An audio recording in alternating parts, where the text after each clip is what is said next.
Hello everyone, my name is Boulevard, back with another patch 3.2 tournament tier list, tournament tactician, last one before the major balance patch coming next week, where we have been informed that there will be 33 changes, buffs, nerfs, all that kind of good stuff, and I've been kind of spacey with the tournament tacticians the last few weeks, the main reason being that the only tournaments we've had to look at are Fight Night, which is not a great indicator of the meta as a whole, as it's a more tight-knit space, it's a little bit more counter-picky and things like that. You'll see decks that are specifically designed to take out one specific kind of field really flourish there in a way that they won't in open tournaments.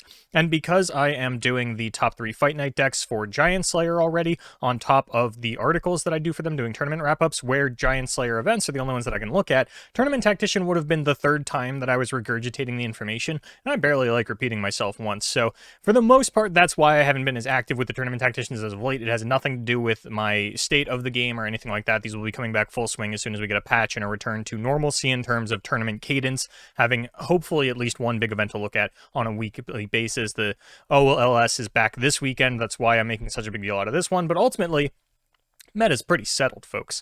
Not a lot to talk about. Yordles and Arms still dominating. Probably the best deck in the game. Not much to say there. Not a lot of things consistently performing well against it. This is going to be the go-to ban for a lot of lineups. The Tristana Gnar is still the most popular version with Demacia and rallies and all that. And then Fizz Lulu gaining a lot of popularity as players are pairing this with the other Yordles and Arm deck and kind of going ham on that. And then if you want, you can throw in a third one, be it a Bandletree deck or, some of the other versions that Smooth Swallowist ran. There was a Targon version, an Ionia version. Basically, Yordles and Arms is just a good card, and I'm really hoping that that is the first thing to get sort of shaved off the top end of the meta when this balance patch comes around.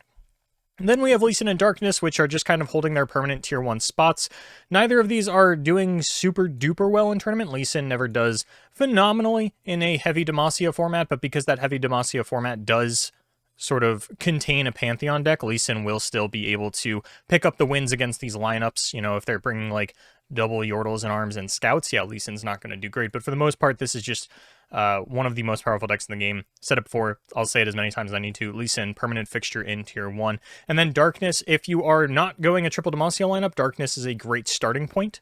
If you are looking to beat the other control decks, Darkness is a great starting point. Another, not as concrete as Lee Sin, but I think in my mind Darkness is also just sort of a permanent tier 1 option in tournaments at least. So that's kind of your top end. These are really like your starting points of your lineup. I wouldn't really recommend jamming all 3 of these into a lineup and calling it a day, but you absolutely could. I don't think we've actually seen anyone even attempt that in Fight Night, so, just something to think about. And then tier 2, this is where we just kind of have our other Demacia options, Sivir Demacia and Pantheon Yuumi.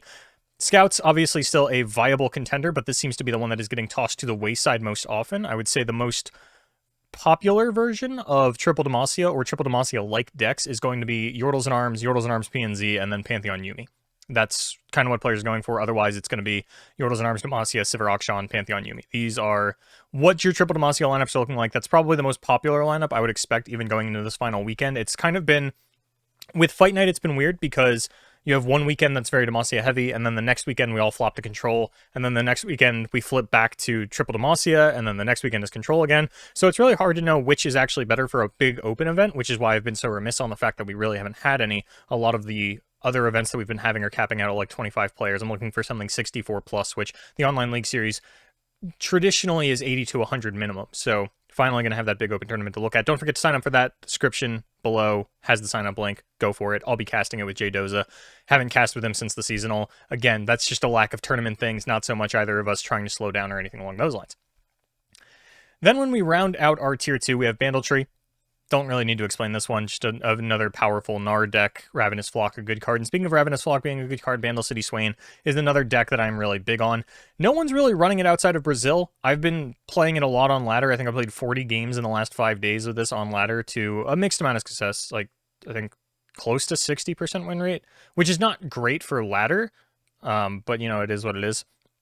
I'm also running a weird version, but Gnar Swain is a deck that I'm really big on right now.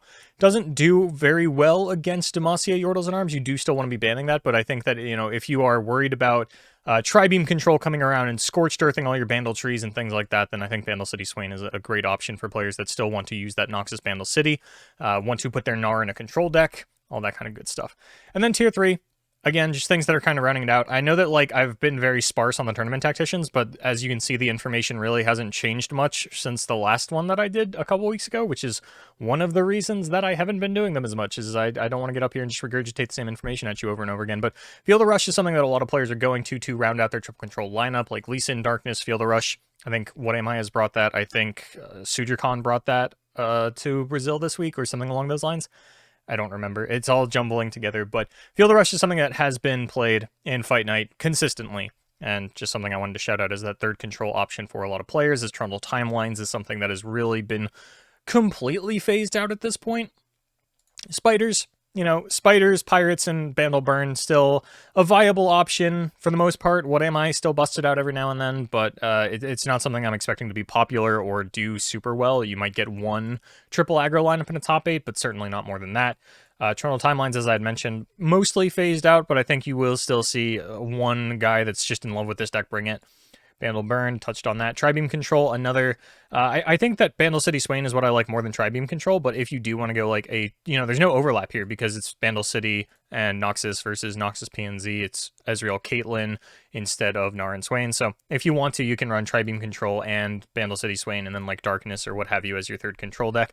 I don't really think that's a great option. You'll do... I mean, actually, realistically... If you wanted to go like Tri-Beam, Bandle City Swain, Darkness, that's a pretty good pick on Pantheon lineup, although I think you would be better suited with Lee Sin over one of these decks. But ultimately, that's up to you. I think that's something along the lines of what I would run this week is probably like Darkness, Bandle City Swain, and Tri-Beam Control, just because these are decks that I've been looking to highlight, so I've been playing them a lot on ladder. I've been liking the builds that I have tailored for the meta that I'm seeing. I'd probably think a little bit more about what I was doing for them if I was going into a tournament where I'm expecting a lot more triple Demacia, but that is what it is. And then Scouts, still a very solid option, but I did want to notate that they are not as perceivably strong as the other Demacia options that you have in Sivir Akshan and Pantheon Yuumi. And that's really it. We've seen so many different one-ofs pop up throughout all these different fight nights and just shit the bed. Or like you have Zilean Echo, which like Zilean Echo has been performing very well at fight nights, both in Brazil, Europe, and the Americas, just all three of them.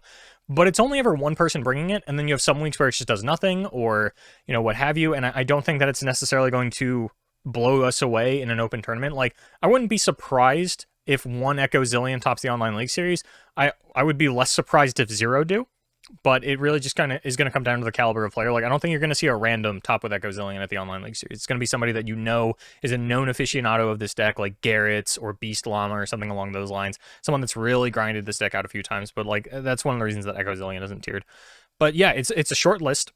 We're going to have the patch coming very soon. I will have a patch rundown for that. It will not be on this channel. It will be on Giant Slayer LOR. So subscribe to the Giant Slayer LOR YouTube.